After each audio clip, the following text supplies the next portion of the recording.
पुराणों के अनुसार नंदी असल में शिलाद ऋषि के पुत्र थे और शिलाद ऋषि थे ब्रह्मचारी। दरअसल हुआ यूं कि ब्रह्मचारी व्रत का पालन करते करते शिलाद ऋषि के मन एक भय बैठ गया। भय था कि बिना संतान उनकी मृत्यु के बाद उनका वंश समाप्त हो जाएगा।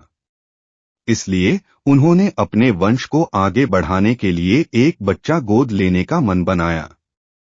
मन तो ऋषि शिलाद ने बना लिया, लेकिन दुविधा यह थी कि ऋषि ऐसे बालक को गोद लेना चाहते थे जिस पर भगवान शिव की असीम कृपा हो। अब ऐसा बालक ढूंढने से भी मिलना मुश्किल था, तो ऋषि भगवान की घोर तपस्या में लीन हो गए।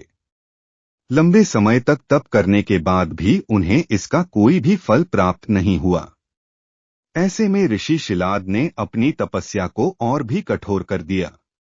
काफी समय के कठोर तप के बाद आखिर भगवान शिव प्रसन्न हुए और उन्होंने ऋषि शिलाद को दर्शन दिए।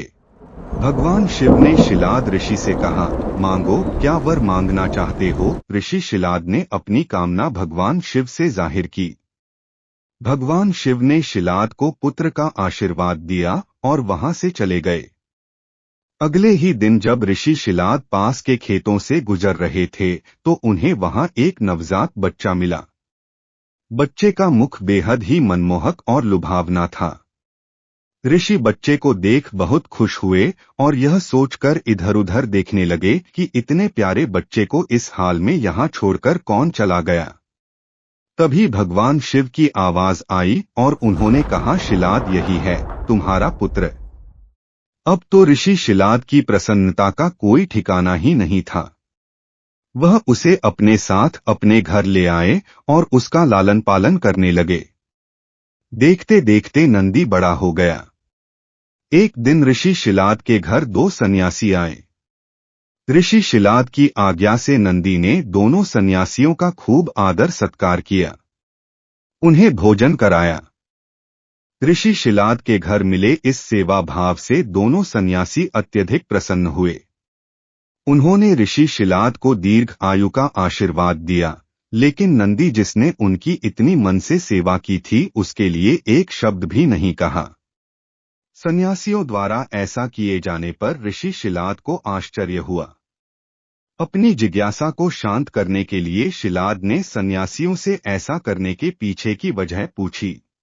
तब सन्यासियों ने बताया कि आपके इस पुत्र की आयु बहुत कम है, इसलिए हमने इसे कोई आशीर्वाद नहीं दिया। नंदी ने सन्यासियों की यह बात सुन ली। नंदी ने अपने पिता से कहा, आपने मुझे स्वयं भगवान शिव के आशीर्वाद से पाया है, तो मेरे इस जीवन की रक्षा भी भगवान शिव ही करेंगे।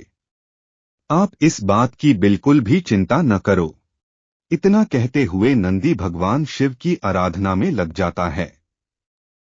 अपने पिता की तरह ही नंदी ने भी भगवान शिव को प्रसन्न करने के लिए कठोर तप किया। फलस्वरूप भगवान शिव प्रसन्न हुए और नंदी को बैल का मुख देकर अपना सबसे प्रिय और वाहक बनाया।